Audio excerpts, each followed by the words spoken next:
If you're looking to stay informed with the latest analysis on the stories that are shaping our world in the areas of foreign policy, national security, and domestic politics, consider becoming a member of the DSR Network. With the DSR Network podcasts, stay ahead of the curve on global affairs. Each episode across our more than 10 shows features top experts, policymakers, and thought leaders who break down complex issues into digestible, engaging conversations. From breaking news to historical context, we cover the latest topics that matter most. Whether it's the intricacies of international diplomacy, the latest in national security strategies, or the dynamics of U.S. politics, the DSR Network has you covered. Members receive an ad-free listening experience, bonus content for virtually all of our shows, an invitation to join the DSR Slack community, enhanced show notes for select podcasts, and much more. Visit thedsrnetwork.com/buy and enter code July 2024 to receive 50% off the regular membership price for the first year or first month. That's thedsrnetwork.com/buy and code July 2024. Thank you very much for your support.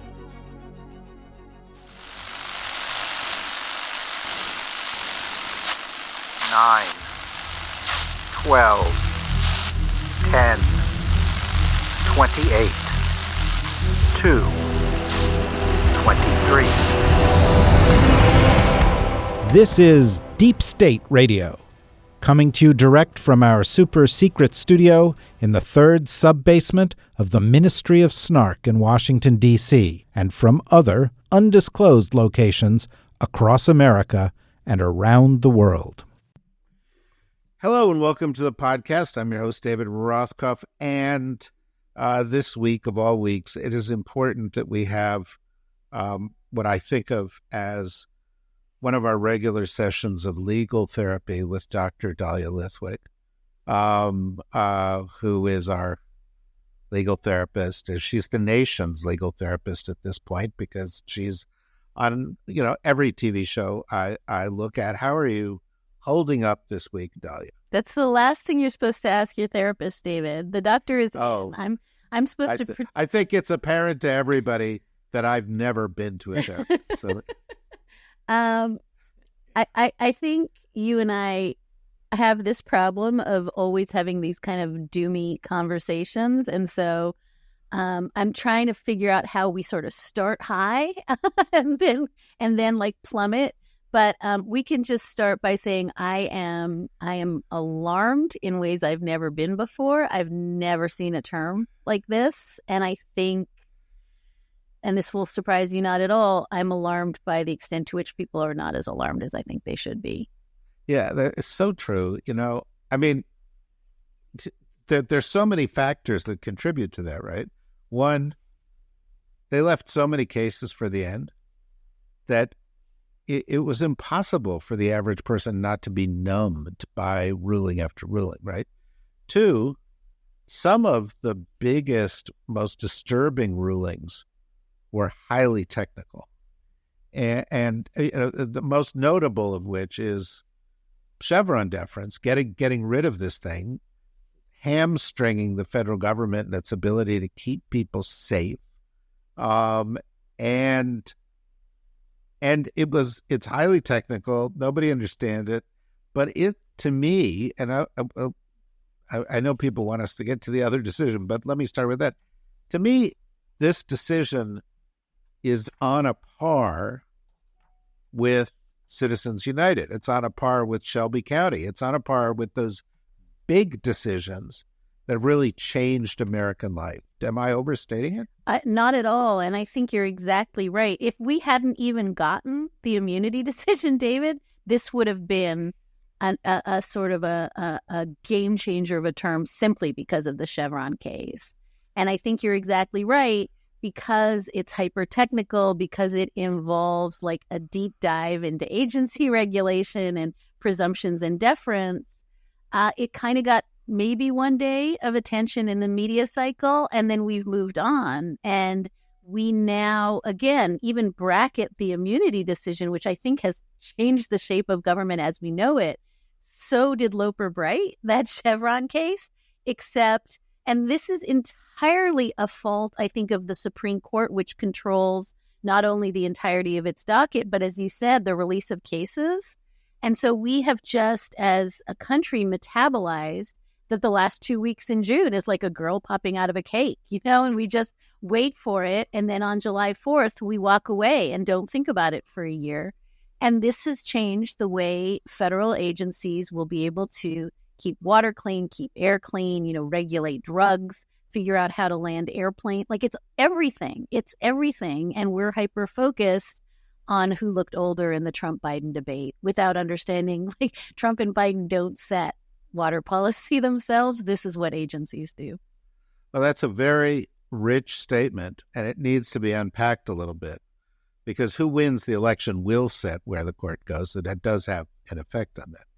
But there is a paradox here. And again, I'm going to assume everybody knows what the immunity decision is, and we will speak to it directly or indirectly over the course of the conversation many times. But the paradox here is this court is eviscerating what the executive branch can do while it's super empowering the president. And that seems inherently contradictory unless you know what Project 2025 is. Unless, right? It's like we want this guy in charge because he's going to advance our things, and we want to get the experts, the people who are sworn to uphold the Constitution, not the ones who are politically loyal, out of the picture. That's the hidden message here, right? I mean, 100%. And I would add this. I don't think it's a paradox if you think about how Donald Trump staffed up his administration, right? He put people in charge of agencies that hated the work of the agency, right? That's Betsy DeVos, right? I mean, that's every single person that was in charge of an agency that was supposed to curb pollution, stop big oil from, dominating our lives, right? Make sure that public education was a serious thing, make sure that, health care was a serious thing. If you put people in charge of those agencies who don't believe in the goal of the agency, this is exactly what the court just did. So it's not actually a paradox when you think of it as the whole vision of Project 2025, as you say, and of Trumpism pre-Project 2025 was to hobble the agencies and strengthen the president, right? And then the agencies that you care about, right? Like entities that do the things that you like, foreign policy, the military, whatever, those entities, you can certainly staff up with people who believe in the mission. So in some sense, David, it's not a huge paradox if you understand that the goal of both Project 2025 and the goal of the sort of Grover Norquist dream of shrinking government down to the size, right, where you could drown it in a bathtub, when you create a really, really strong president, right, under this unitary executive theory, and then you hobble regulatory agencies, that's been the dream, right? That's been the dream for decades. But the other piece of this that I think makes it not paradoxical is that in both cases, it's the court arrogating to itself the power to decide these questions, right? So if the ultimate decider of the ambit of presidential power and the ultimate decider of how much authority regulatory agencies have is in fact the court, this is not a surprise at all, right? This is a monarchic imperial court giving itself the power to decide how much power the other entities have. And that has been a theme. I know you and I have talked about it last term and the term before, but at the end of the day, not only is the immunity case a huge power grant to the president, not only is the Chevron case a huge kneecapping of agencies, but both of them represent the court arrogating to itself the power to decide those things. That's not a paradox at all. No, and, one of the things that I've said a lot is that, there were two coups, one of them on Capitol Hill that didn't pan out, but one in the court that did. And the court has been taken over by a political group. And that group has shown essentially no concern at all for traditional appearances, maintaining any sort of pretense of relying on precedent or prior law. They've gotten more brazen with every passing day, and part of it is this arrogating authority unto themselves. Part of them is in Dobbs or the immunity case, just sort of saying, I don't care what the law is, we're going to go in our own direction. And part of it, I think, and we'll just drift now towards the immunity case a little bit, was, they could have made this decision at any point in the past 6 months. They left it for the very, very last day, thus putting off in every way that they possibly could the trial. They then came to a decision that was extraordinarily political. There was no fig leaf of balance in this decision. They've just said, look, you can't touch us. I think this is where a lot of court watchers like me owe mea culpas, because I think we were talking as recently as a couple months ago when the court heard the Colorado ballot case. We were talking about, there's going to be a grand bargain, right? I may have even said it to you, where the court, Donald Trump will win the Colorado case, but he'll lose the immunity case. Like, we absolutely drank the Kool-Aid suggesting that John Roberts was movement conservative, yes. A lawyer at the time of Bush v. Gore, yes. A Justice Department attorney who basically hated voting rights, yes. He was all those things. Was he a MAGA lunatic? No. And I said, and again, I've probably said it on your show, I thought there were 2, maybe 3 kind of Project 2025 MAGA justices. And I thought there were, at least 5, maybe 6 justices who believed that democracy, in order for democracy to continue, we need to have checks and balances in the rule of law. We were wrong, David. We were just dead wrong.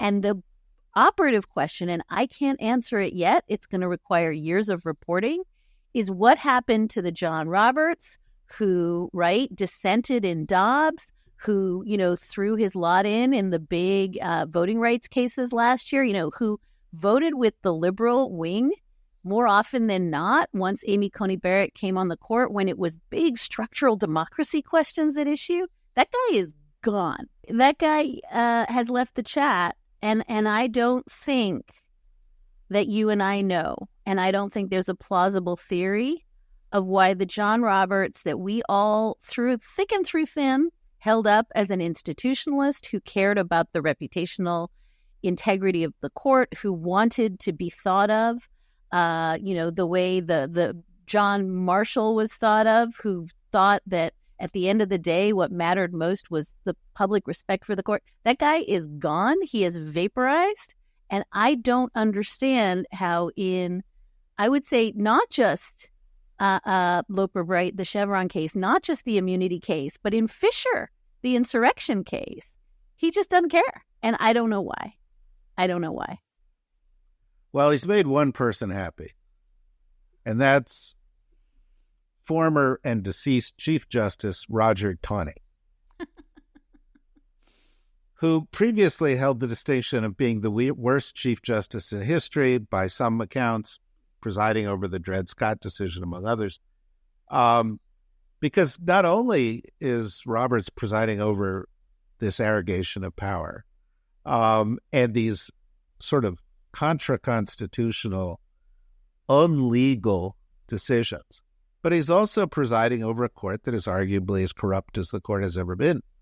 And he normalizes that. He's the chief normalizer of things. And, I personally am a little bit worried because the immunity decision doesn't seem, like a terrible idea. If your view, as he expressed it, was, well, how bad could it be? People are reasonable. Donald Trump's not that bad. And I think this will be the end of the republic, because, there's people out there, Jamie Dimon and the business community. Well, he's not going to be the end of democracy. Chill out. And the principal aider and abettor of nutjob MAGA extremists in which I'll include Alito and Thomas, for example, are the normalizers. They candy coat the onset of authoritarianism. I 100% agree.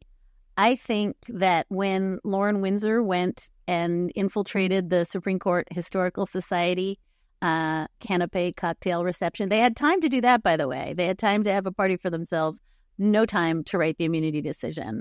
That gets dragged into July. But when she went there, the gotcha moment for me was not, in fact, the gotcha of, getting Martha Ann Alito to say, if I have to see a pride flag across the lake, I'm putting up my, appeal to heaven flag. It wasn't the gotcha of Sam Alito, talking about us versus them, Christians versus everyone else. I think the gotcha moment was exactly the one you described, where the Chief Justice, in his very twinkly-eyed, charming way, told her there's nothing strange at all about this term, and that, this is just business as usual. There's not one thing that makes this different from other ebbs and flows of terms. And to me, I think that is the language of normalization. It's also the language of gaslighting.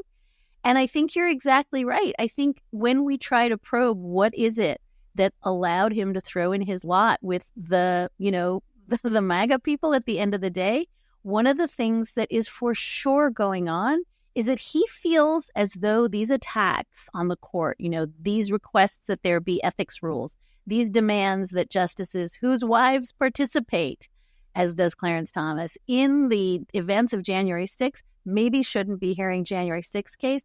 He sees all of that as an attack on the court.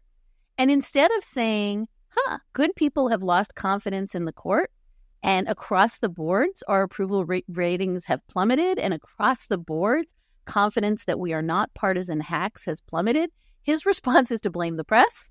His response is to blame the critics. His response is to blame people who would like to see ethics reform and transparency. And so I think you're exactly right. Norm Ornstein and I wrote a piece a couple of weeks ago about this normalcy bias, right? The more it's the frogs in the pot problem, where the more crazy things are, the more you lash yourself to institutions and say they're holding.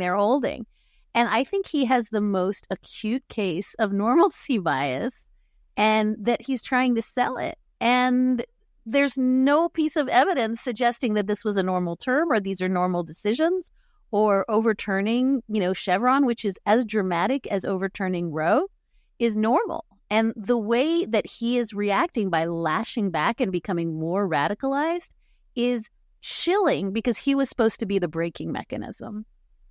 Yeah, I have to tell you, I was sitting, personal anecdotes don't always illuminate things, but I was sitting with somebody a couple of days ago who I went to college with, who is an attorney, who is, lives in Manhattan, who works for an agency run by a bunch of Democrats, who's a reasonable person. And we were talking about the threat of Trump, and she said, I don't think he's that big a threat. I think it's overstated. He's bad. He's sleazy. But, is he going to end democracy? Don't be silly. Now, that clearly was not the perspective of the dissenters in the immunity case, notably Justice Sonia Sotomayor, who I think has created one of the emblematic phrases of our time with fear for democracy, I dissent, and whose dissent was, enumerated just where this will take us.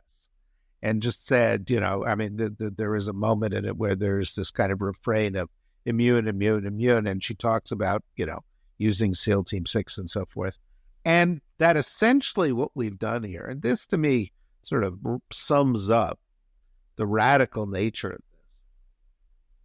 this, is that this decision undoes 248 years of history and literally ignores the reason the American Revolution was fought, and says, nope, we will have a king.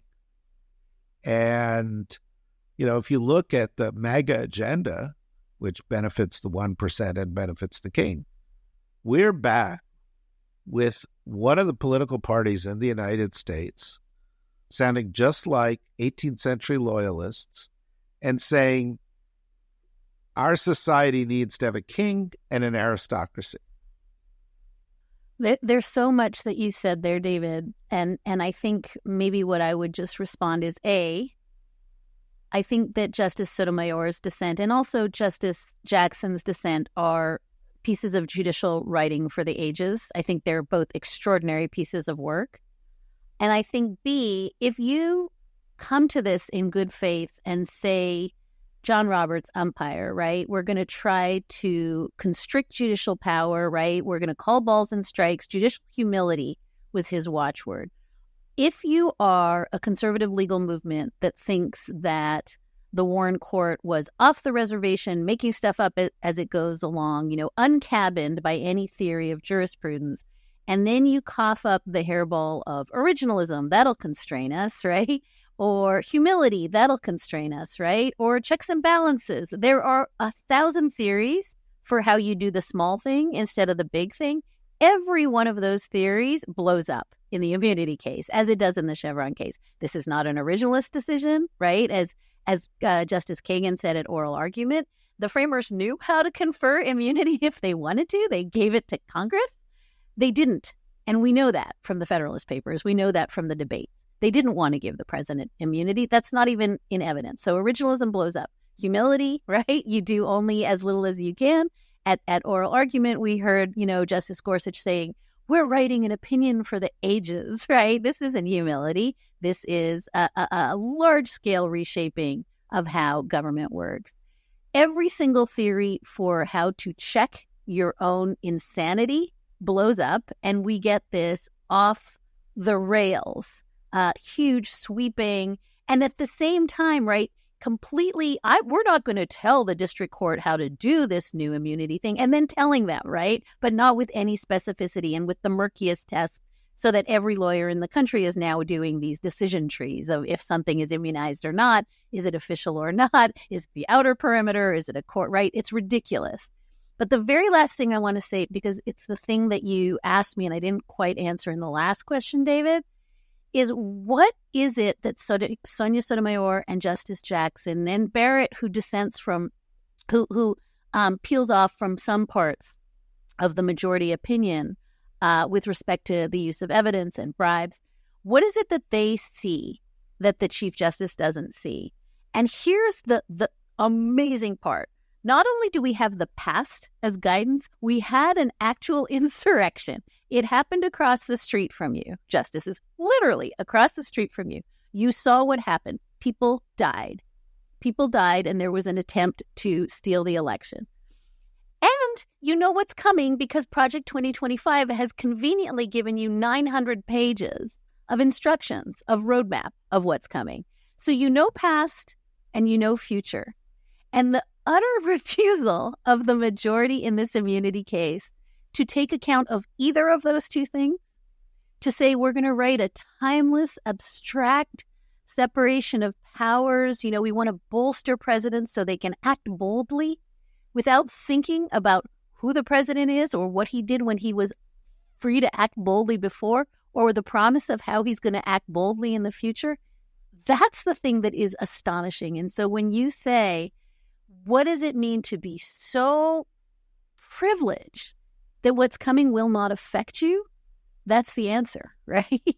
Well, yeah. I mean, look, here is the most corrupt Supreme Court in history, with real corruption scandals swirling around it, saying in another decision, we're going to make it harder to prosecute people for bribery, right? I mean, that's, as we say in the legal world, chutzpah. And in similarly in this case, in the immunity case, this decision to take intent off the table and motives off the table may be the thing that is, the greatest obstacle to prosecutors, including, by the way, possibly opening up again the New York case against Trump. And it is not grounded in anything at all. You talk about originalism and everything else, I found it laughable, or cryable, that, the justification for this decision on the part of Clarence Thomas, who admittedly is not a galaxy brain, but is, was that the founders wanted an energetic chief executive. That's a pretty big leap. Right. And that was, Justice Jackson said it so eloquently at oral argument. The notion that the fear here is either that the president can't act boldly or can't confer candidly with his vice president, or the fear that he won't leave office because of fear of reprisal. That's what happened. That's what happened. He refused to leave office. And the idea that that's the thing we want to guard against by giving him more power, as opposed to, as she put it, having the president run a crime operation out of the White House. That's not the fear here. And it goes to, I think, not just, how insane it is that, having witnessed Donald Trump, who had some guardrails, right, who had Don McGahn say no, who had Jeff Sessions occasionally say no, who had Bill Barr, when the rubber hit the road, say no, who had Mike Pence say no. He will surround himself with nobody who is that guy. He will surround himself with people who are much crazier and more strategic than he is. And the idea that now that we've had a dry run and seen what almost happened, but we're going to try it again without any guardrails, that's the plan. And you're exactly right. That's the thing that the court blessed. We want him to have more muscular and energetic power. And the fact that, you're right, Justice Thomas took a little side route to say, by the way, we should do the thing that Aileen Cannon wants to do, which is get rid of Jack Smith's office. Oh my God. So, no, but sir, one of the things, John Roberts is like, no, we won't have craziness happen. Implying, Justice Sotomayor has got it wrong when she says, he could use SEAL Team 6. Once again, during the insurrection, there was a movement among the people incited by the president to kill the vice president, and it seems likely to try to kill the Speaker of the House. But based on this decision, if Donald Trump were ostensibly acting in his official capacity of keeping the peace, or, whatever he sought, he can't be prosecuted for that. So it's not a hypothetical about SEAL Team 6. There was a noose hanging next to the Capitol. And to the extent that folks think, because I know I wrote a piece just this morning talking about what it means to tell people they're hysterical. To the extent that you and I sound like we are hysterical, it's really essential to understand that the Chief Justice addressed none of those hypotheticals in his opinion. In other words, when Justice Sotomayor, in the probably most memorable passage, sort of says, effective today, SEAL Team 6, effective today, you can take a bribe for a pardon. All of that is clearly in the bounds of the opinion. He doesn't respond. He just bats her away and says that she's fear-mongering, right? And I'm also going to just say that is an incredibly freighted thing for a man to do to a woman, having just, said that he and Justice Jackson are just like way out over their skis, and they're fear-mongering, and they're not reality-based. So I just want to say one last thing, to the extent that you and I sound similarly hysterical and fear-mongering. One of the most potent, I think Justice Sotomayor describes these powers as a loaded gun that's left lying around. One of the most potent loaded guns that is going to be left lying around after this opinion is that the president can do anything. He can instruct his Justice Department to do anything. And what that means is that when he threatens to have a military tribunal, as he did on Truth Social for Liz Cheney, with none of the protections, right? None of the due process protections afforded in a regular trial, what he is saying is, I will use my Justice Department to go after my enemies, right? I am the retribution. Yeah, or when he wants Mark Milley put to death for treason, and the Justice Department says, no, that's not legal. He says, well, I want you to do it. and they're going to have to follow through and do that. There's one little point I want to make and one last question I want to ask. The little point I want to make is something that you said prior to us recording this, but it relates to your point a moment ago about how freighted the comment of Roberts was. The initial decision in this case to say no, he doesn't have immunity was made by Justice Tanya Chutkan. The decision of the D.C. Court of Appeals to confirm that, which was, according to every legal scholar that I've spoken to, one of the most bulletproof analyses of the Constitution that you could come to that said absolutely not, there is no immunity here, was by a panel of women. The dissent in this case was by 3 women justices. The only division within the conservatives on the court came from their one woman justice. There's something to that. It's not right. It's not just paranoia. There's something really fucked up about that. Yeah, I mean, I think that it is exactly the dynamic that you and I talked about when Dobbs came down 2 years ago. And what we were told was, this isn't going to happen. This isn't going to happen. They're never going to reverse Roe. You're all hysterical. Stop your whining. You know, when Justice Kavanaugh replaced Justice Kennedy and Mark Stern and I wrote at Slate, this is the end of Roe, everyone was like, you're off. You're nut. Never going to happen. Roe is established law, deeply entrenched.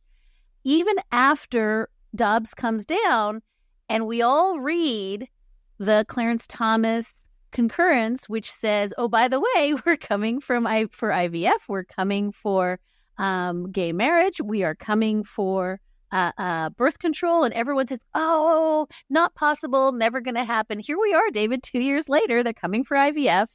They're coming for birth control. They're certainly not leaving it to the states, right? We know that beyond a reasonable doubt. So perhaps it is time to think seriously about what it means when women who have lived in this world tell you, this is what I think is coming, as opposed to, we're all going to be fine because I'm the Chief Justice of the United States and I say so. And the reason I think it is so gendered, in some sense in this case, but throughout the term, we've seen these splits where Barrett comes over and votes with the 3 liberals, is that I'm coming to really believe that these guys have such a failure of imagination, David, that they cannot even see both what happened on January 6, 2021, or what is coming next. They just can't see it because they live in a bubble in which this will not harm them, as you said. And I think that one of the things that really feels like the cri de coeur in the dissents here is the sense from both Justice Jackson and Justice Sotomayor of being sort of ignored and belittled and talked down to, when what they are seeing is the thing that we are all seeing because we don't all have the assurance that it's going to be just fine for me.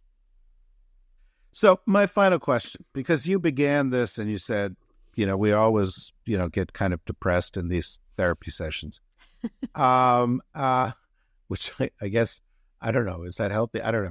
But I want to end, and you're a journalist. Your job is not to prescribe policy to people. But as a journalist, you are in the position to analyze. And, I just wrote something which I put up on my Substack, and I think I would need a whole separate therapy session to discuss why I have a Substack and why I'm doing this to myself. It seems very self-destructive to have to write an additional hour every day. But I just wrote that, look, there are within this immunity decision the seeds of the undoing of the Roberts Court, just as like there were within the Dobbs decision the seeds of the undoing of the Roberts Court. And that is, if they generate enough outrage among the American people, and we have seen poll after poll where they say the future of democracy is the number one issue in this, and also where Dobbs-related issues of women's reproductive freedom are also a top issue. And the Democrats produce a blue wave in November. Win the White House, win the Senate, win the House. It would seem to me that it then stood to reason that they ought to undertake with a avidity that even Joe Biden has resisted, significant court reform. Not just ethics reform, but potentially structural reform. How realistic is that? And if you feel comfortable, what do you think they need to do? I think it's not just realistic. I think it's existential. I think that one of the things that the Chevron case teaches us is that no matter who wins the coming election, if agencies can't regulate, it doesn't matter if it's Biden, right? It doesn't matter. We saw that with his loan forgiveness, right? We saw that with the hampering of his EPA and their ability to regulate. So I think we need to be really clear. You can win the election. Biden can staff up all the agencies, as he has done, with brilliant scientists who care about nimble solutions. But if the court is taking away the power of the SEC to adjudicate, if it's taking away the power of the EPA to keep the air clean, if it's doing that by literally what we saw this term, which is part of the they don't care, the justices themselves, right? Neil Gorsuch getting nitrogen oxide and nitrous oxide wrong in the Good Neighbor case, right? If Justice Alito is sitting on the bench and dictating how emergency room medical stabilizing care for women who are miscarrying, he knows better than doctors. This is what they're doing, right? So there's no illusions anymore that they have given themselves not just the power to be the deciders, but to decide what clean water looks like. That's all in evidence. That's not hidden anymore, right? So I think we need to be very clear. First off, it almost doesn't matter who wins the election if the court is allowed to proceed the way they have proceeded. So point one, Congress needs to reclaim their power to make the laws from the court, right? 100%. And that the American people, and this is my second point, need to understand that all of the anxiety about the democracy does not begin and end with Donald Trump. The democracy is working precisely as it was built to do. We have an electoral college that suppresses majority rule. We have a Senate malapportion that suppresses majority rule. We have, right, we can talk about gerrymandering. We can talk about the filibuster. We have 1,000 rules that still exist to ensure the majorities do not determine outcomes here, right? Or to flip that on its head, 5 of the 6 conservatives on the Supreme Court were appointed by presidents who lost the majority of the right popular vote. And 5 of the 6 were affirmed by senators who do not represent the majority of the country. So this is structurally unsound. And so the first thing we have to do is not just fix the court, but really think very, very hard about the Electoral College, about a malapportioned Senate, right? About the filibuster. I'm sorry, it's boring as balls, but structural democracy reform. And here's your question, then also saying, do we really think that 9 unelected, life-tenured, juristicratic, untouchable people decide every part of our lives, including particulate matter? And here I think you're right. I think the signal failure of the Biden administration was to create a blue ribbon panel to look at structural democracy reform, to have those people make a bunch of suggestions and then to bin it, to just say, don't care. Let's see what happens next go round. Now we're living in it. So I think you are 100% right, David, to say that every piece of that structural reform, whether it's transparency and ethics reform, right? Mandatory recusal rules, mandatory disclosure rules. If you get a camper and you don't disclose it, that's unlawful, right? If you take a seat on a plane and you go to a Koch brothers event where the high donors pay to hang out with you and you don't disclose it, that's unlawful. None of that exists now. And then as to your final piece of this, do we need term limits? Yes. Do we need to have four more seats added to the court, which is appropriate given the increase in the number of circuits? Yes. Do we need to talk about every single piece of this? Not as though it's some like fanciful hopium, but it's all doable. All of this is doable. And we are afraid to talk about it. There is legislation in place to effectuate some of this. And we sit here and just wring our hands and say there's nothing to be done because this is democracy. No other democracy in the world has 9 unelected people who cannot be checked in any way. None. So this is, in fact, not democracy. And I think the number one thing, Jamie Raskin said this to me at Sixth and I a few weeks ago, fall out of love with your court. It's not making you safer. It's not protecting your rights. It's imposing minority rule. And the idea that we're helpless in the face of that is a choice. Wow. You mean Thomas Jefferson was right about Marbury versus Madison? That was our first mistake, right? You are great as always. I agree with you 100% as always. And there is certainly a job of work cut out for us. Because all the things you talked about are not on the horizon, and we need to get them there.